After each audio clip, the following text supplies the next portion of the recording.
The frozen corn was on sale at Chef's Store, so we bought 10 pounds of it while we were there. It's had time to defrost after the ground beef. Get the thermometer back in place. So there's the water from the ground beef, so about 3/4 of a gallon. And then going to check. So got my little grabber with the paper towel. I'm going to go along the top. Okay, and just kind of a quick wipe on each shelf to make sure that there's no food particles in there. It looks good, seems dry. And again, I'm not worried if there's a little bit of water in there still. Oh, I should check that underneath too. Okay.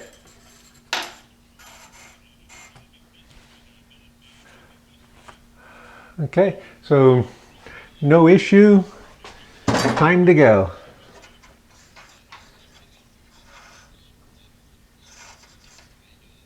All right, so get the front in place and get it closed.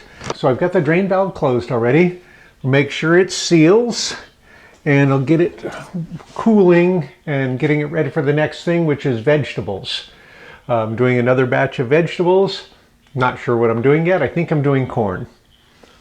So I see the seal is here, but there's a little gap here, and there's a gap top and bottom. So I'm just taking my palette knife and just giving it just a little turn.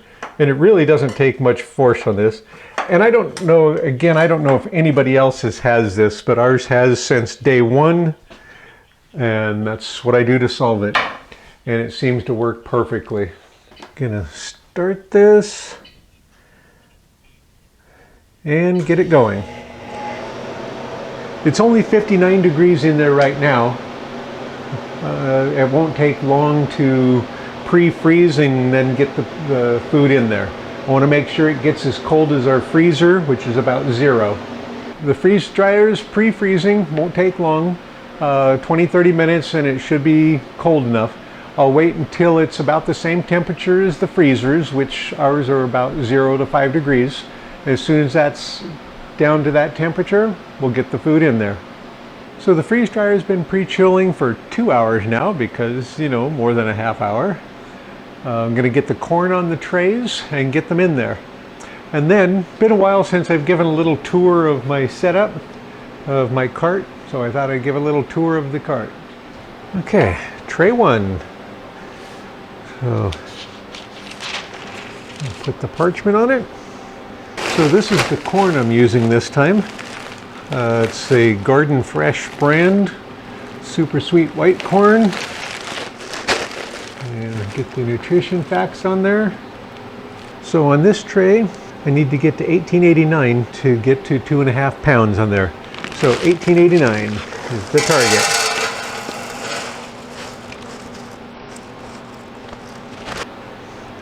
Tray 1, tray 2, and I need 1881 on this tray to get it to 2.5 pounds. That should be the rest of this bag. I'm going to come forward a little bit. So this is where we see if we have any extra. All right, so that gives us a little bit of extra in that bag. A little bit of a shake. Tray 3. Now this one I need to get to 1879 for its 2.5 pounds.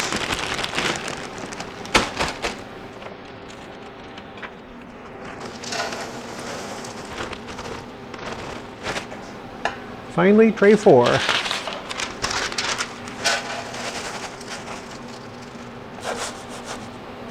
All the trays are full. Get the thermometers in them and get them in the machine.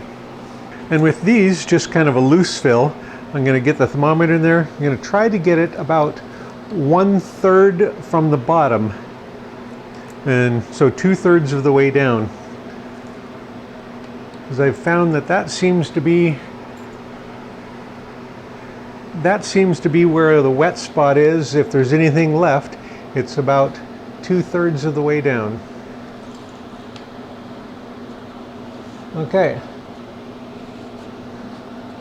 Looks good. So get them over to the freeze dryer and get them in. Okay, as you can see, it's been about 2 hours and 10 minutes of freezing, and it's down to -46 already. So these are toasty warm by comparison to the freeze dryer. These are clear up to like 5 degrees. Okay, so get those in there. So starting at the bottom with tray 4. And it's about 10 degrees right now on that thermometer. This one's showing about 8. That one's showing about 5. So the corn is still very, very cold. Thermometers are still dropping. That one shows about 8. All right, so that's going in there. And it has sealed completely already. All that toasty warm air going in there, and the hot product, hot, to the extent that it's 40 degrees warmer than what was in there. So now the air is contracting and pulling a little bit of a vacuum already, so it keeps it nice and sealed. It's been quite a while since I built the carts that I'm using for freeze drying. I thought I'd give another little bit of a tour to show how they're set up currently. This is the way I've got it set up currently. Got the power meter plugged in there and taped to the wall so it doesn't fall out. I don't usually have the freeze dryer plugged into a power meter. I just did that for this freeze drying series. And then I've got the vacuum pump sitting on one side of the table with the oil filtration right below it, and little brackets screwed to the side of the cart to hold the oil filtration and the oil filter and pan in case there's any drips. Okay, I've got a space between the vacuum pump and the freeze dryer in case I need to set down any trays or anything. A flashlight sitting there to see inside the chamber better, and to go shut the chickens in at night. So underneath the cart, I've got space for a little garbage container, and I've got the paper towel roll that have been cut down for using for filters, and some vacuum pump oil so if it gets low. And then below that I've got some Mylar bags and some oxygen absorbers.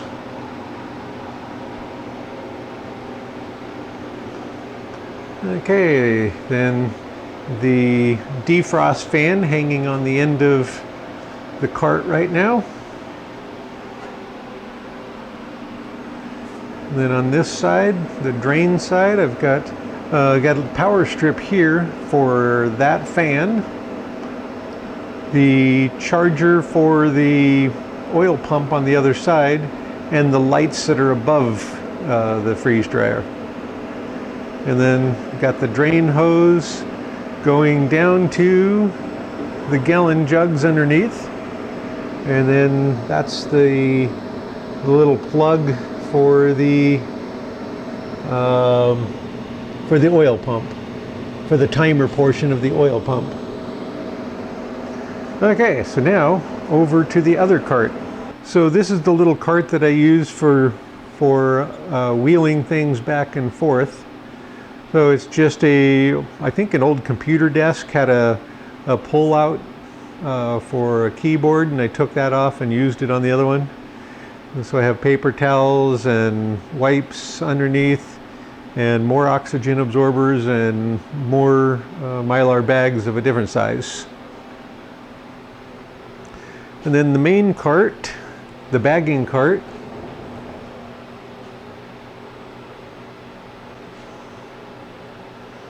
So on this part, I have the flexible cutting boards that I use sometimes as funnels, put in the bag and then drop things in. The little scoop and a holder on there. And then I've got, well, let's come back first. So I've got 2 quart Mylar bags down here, and then some miscellaneous bags and things down here. Place for gloves and thermometers and drills over here. And then I've got 2 pull-outs. So full extension pull-out drawer on here, made out of various scraps. So we've got all the parchments here, some Ziplocs, the scale, some more Ziplocs, more gloves back here, and then some fancier clear bags back there if I want to do short-term presents, but it's not good for long-term storage, just for a year or two maybe.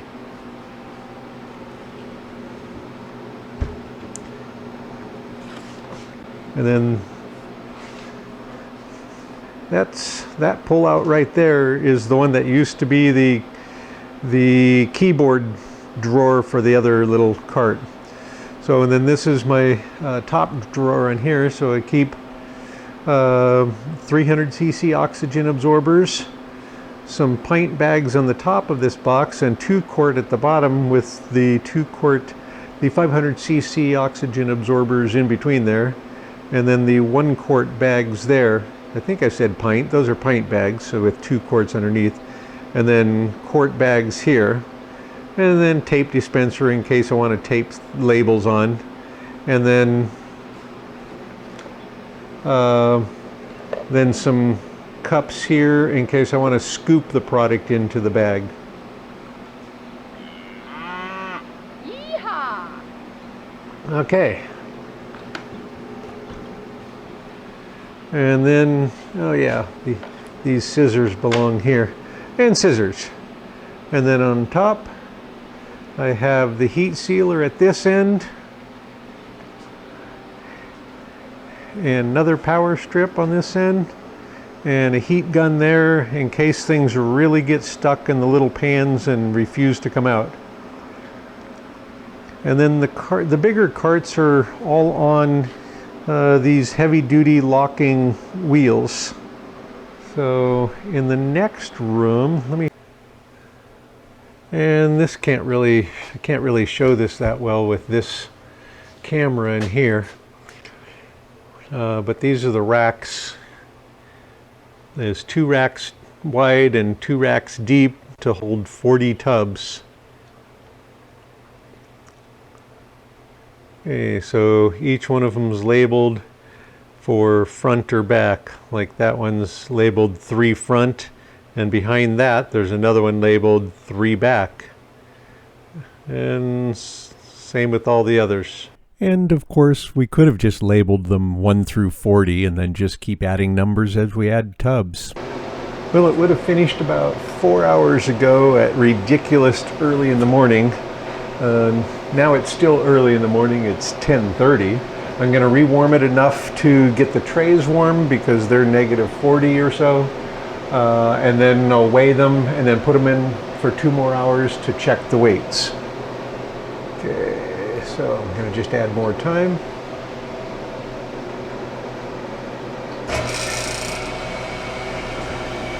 Yeah, it says it's -50 in there. And that's probably pretty close to what the thermometers inside say too. So let that rewarm. When the trays are warm again, we'll check it.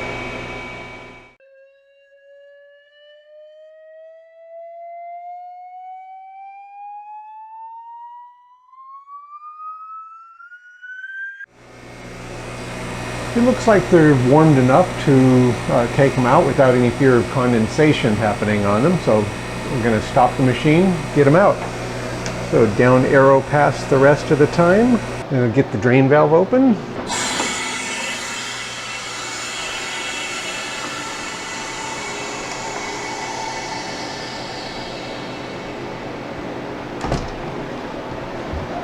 All right, I'm going to start with tray 4. So I'm just getting the preliminary weights, what they weigh before for this check. Okay. Oops, forgot. I'm going to rotate them. Okay, get tray 1. Okay, I'm going to put tray 1 on the bottom, tray 4 on the top. And tray 2, going to switch it with tray 3 position. Okay, so tray 3 will go up. So now I've got the weights of what they weigh right now, and then I can check it in a couple hours to make sure that the weight hasn't gone down.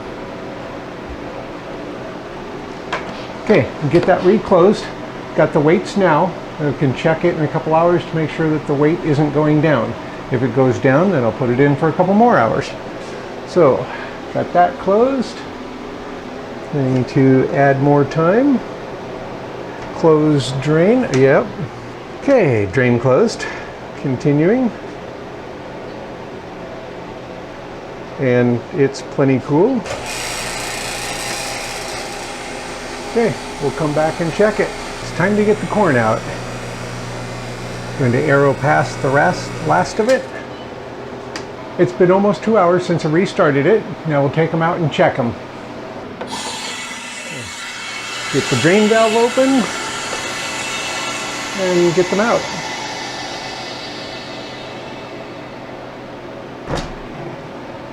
All right, and starting with tray 1.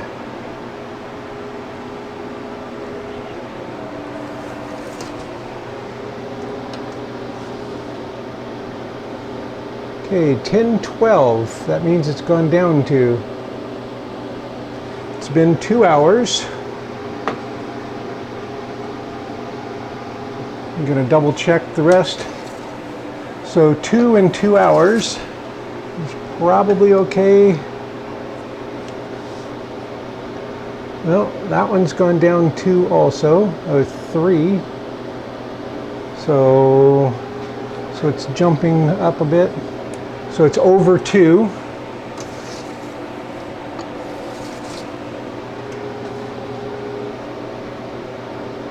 And that one, okay, so after 2 hours, that one's gone down by almost 4.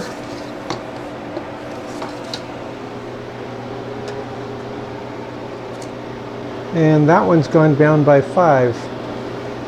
So I'm going to give them more time.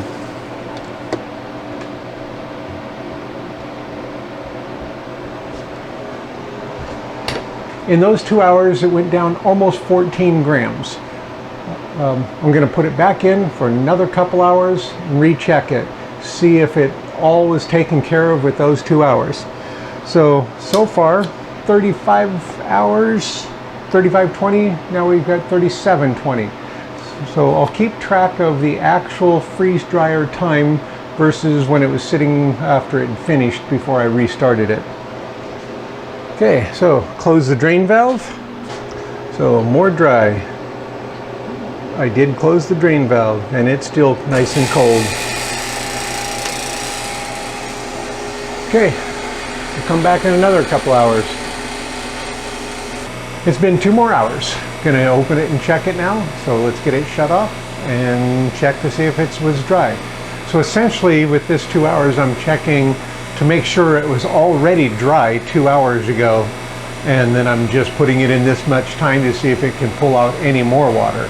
If it cannot, then it was dry 2 hours ago. So let's get it shut off and opened up. Okay, arrow past the rest of it. Okay. Open the drain valve.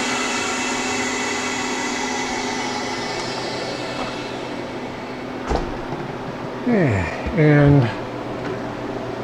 let's check tray 1.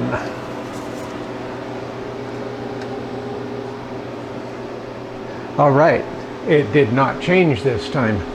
So tray 1 stayed the same, and it had gone down 2 last time.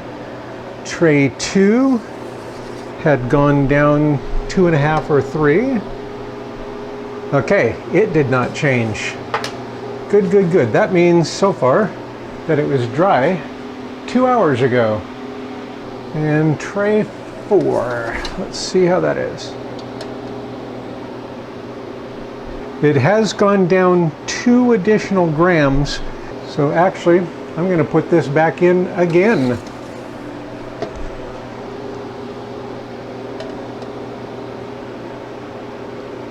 Yeah.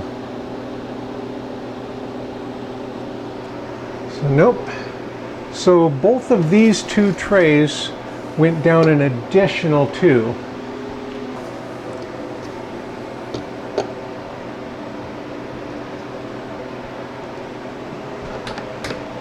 All right, 2 trays saw a 2-gram drop, 2 grams each, so a total of 4 grams. 2 trays did not change. The 2 that didn't change were on the top originally, so throughout most of the freeze drying, they were on the top 2, which seemed to be slightly warmer. The ones that saw the drops were on the bottom 2 originally, now they're on the top. I'm going to go another 2 hours and check it again. I don't even want 4 grams of water in that, because there would have been 2 in just one of those. Okay, so close the drain valve and go again. It's really rare that I do it twice or 3 times, but I have done it before where I've done it multiple times because I just keep getting the drop. And I like to keep doing it until I get no drop. So more dry time, drain valve is closed. Going to continue, and it's still cool. Okay, that lost 4 grams in 2 hours. 2 on one tray, 2 on another. Going to give it additional time. We'll be back in a couple more hours. And it's just about 3 o'clock in the afternoon, so I have plenty of time to get the next one in before the end of the day. We're back. It's 3 hours later. Going to double check to see if it's dry now. Or again, we're going to see if it's dried 3 hours ago. And if it's not, we'll find out what it is. All right, past that.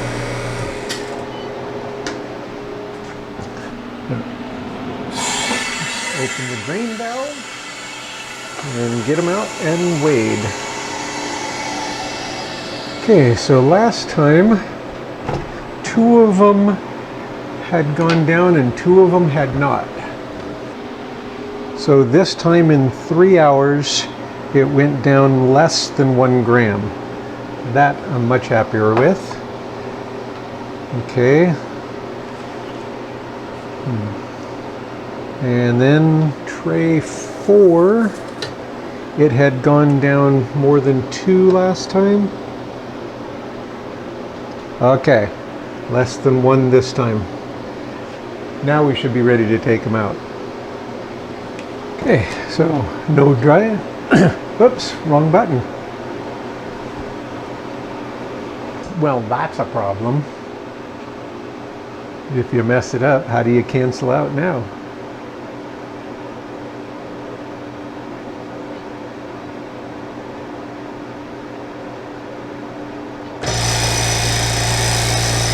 Come on, give me the cancel button.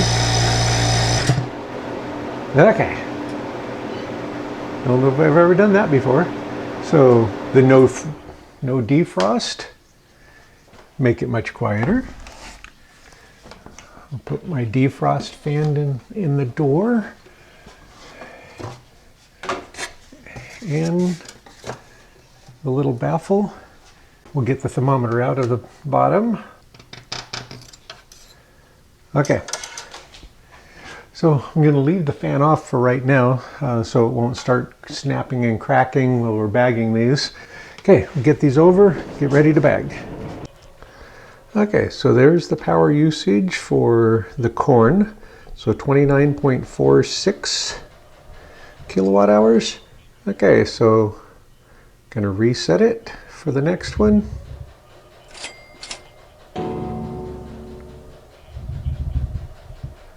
All right, so it's set for the next one.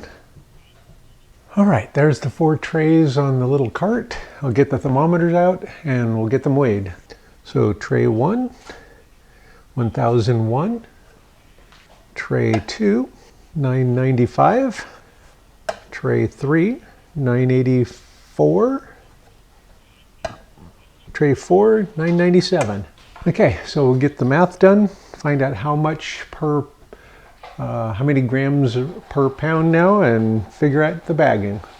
I have 10 1-quart bags labeled with the batch number, what it is, the corn, and that it was frozen, and the date that it went into the freeze dryer. And then I have that it needs that much water. So I still need to put out how much it is, 3/4 of a pound or 1 pound. I'll have to see what fits, and then the amount of water. The amount of water only really matters if you're going to put it in something like a soup or a stew, a casserole, that you need to add that amount of water to it. If you're just rehydrating it to eat as corn, you can just put it in hot water and then use a slotted spoon and take it out. You don't really have to worry about it. It'll absorb the amount that it needs. All right, so we'll test one bag, see how it fits. For a pound, we need 98 grams. Let's see if 98.4 grams will fit.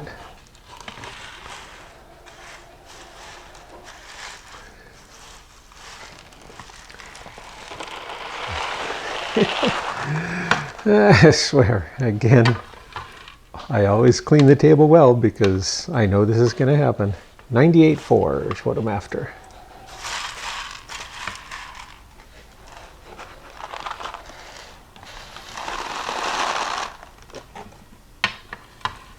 $98.4.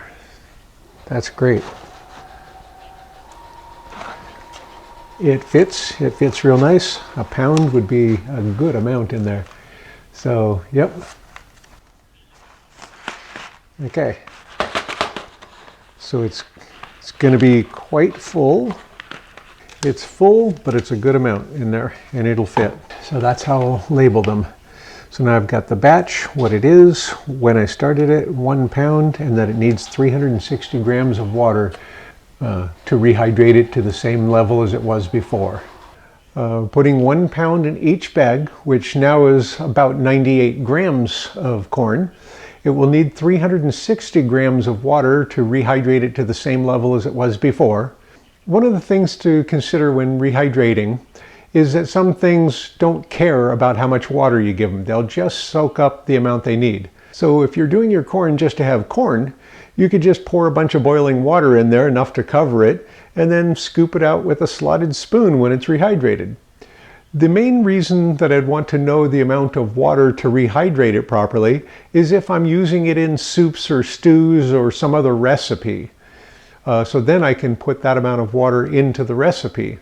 Otherwise, it doesn't really matter. It's just going to absorb the amount that it needs.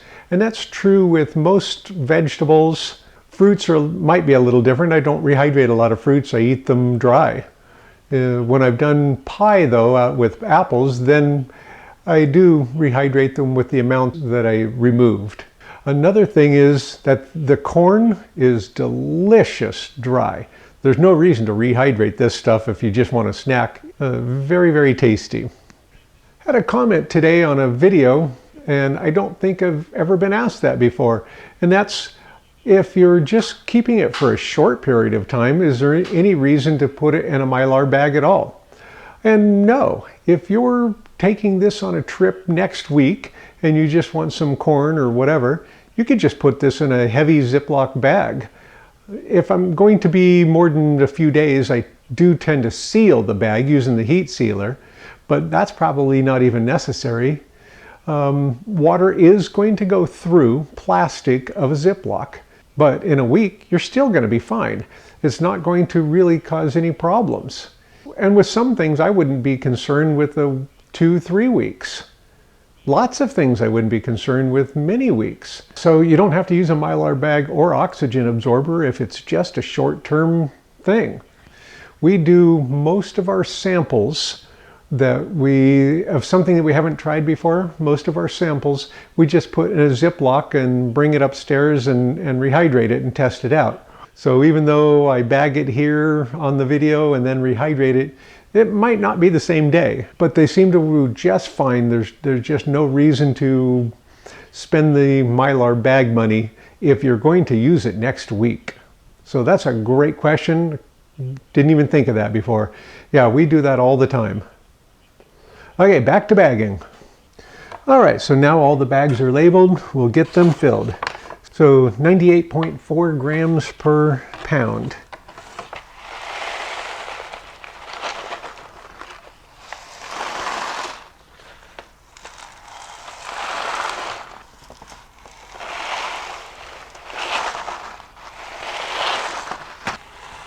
Some kind of vacuum system would be good. Just suck them up and deposit them in the bag. All right, there's the last bag.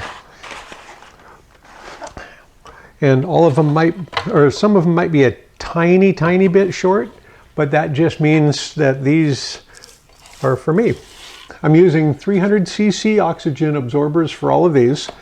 And of course, all of these, even though they're full of corn, are still mostly full of air. So I'm going to tuck the oxygen absorber down alongside so that it won't get in the way of the zipper in any way.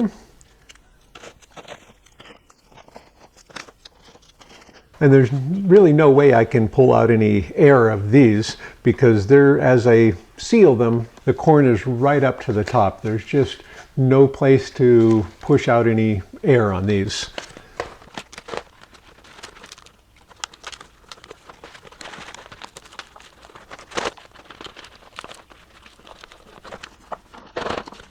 Now, sealing them.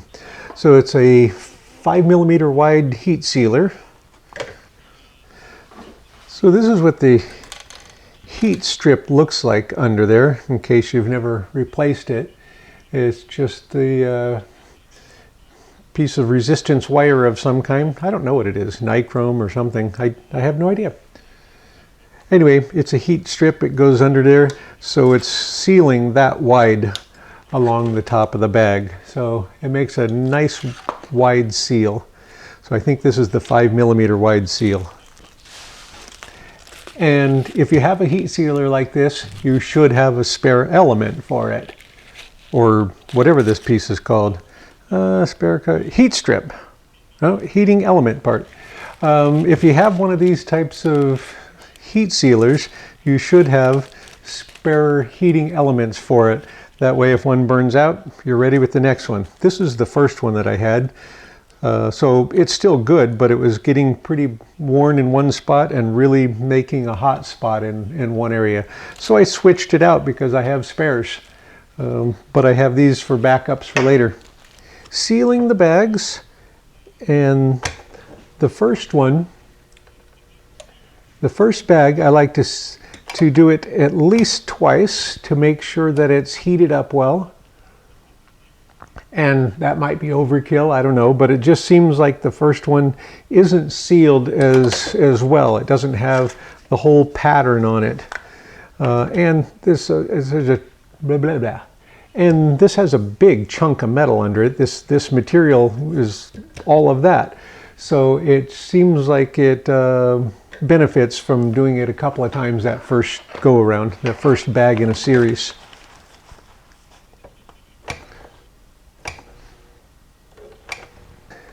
So I'm sealing as high up on the bag as I can so that I leave space for a couple of more seal chances if I need them. So I've got it real high. I've got space for at least 2 more tries down here. Or if I cut it open and want to be able to reseal it, I've got space for that. So now the bags are ready for storage. The corn is all bagged up with oxygen absorbers and sealed and ready to put in the storage.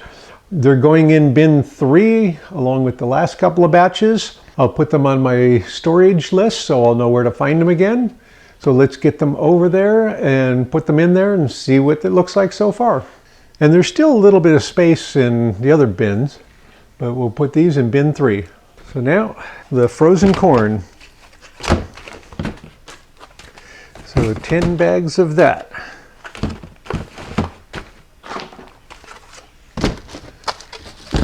So just trying to keep it even and kind of level. So if I have something from all 6 categories, or even the top 5, it doesn't necessarily have to be the meals, you've got a whole variety of menus you could make out of this thing. So that's where I'm going to keep going. The next batch is going to be fruit. I'm doing some frozen mixed fruit. I'm going to do some of it that I've kind of shredded up, and some of it still has whole pieces. We'll see the difference in dry time with what it takes for the pieces versus the whole pieces, or the whole fruit. I know this is slowing down the defrost, but I really want to see if I can show this.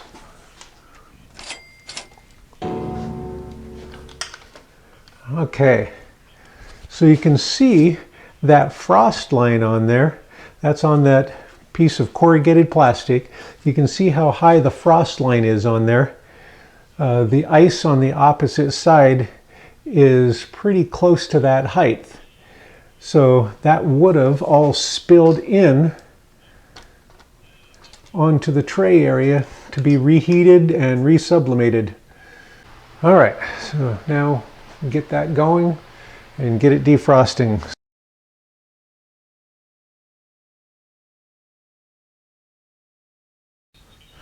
All right, it's had plenty of time to defrost after the meatballs. So we'll get this completely set up and ready for the next thing. Wasn't meatballs. It was ground beef. So the corn is all bagged up and sealed. Oh boy. For a second there I had a flash that I'd forgotten the oxygen absorbers. Never mind.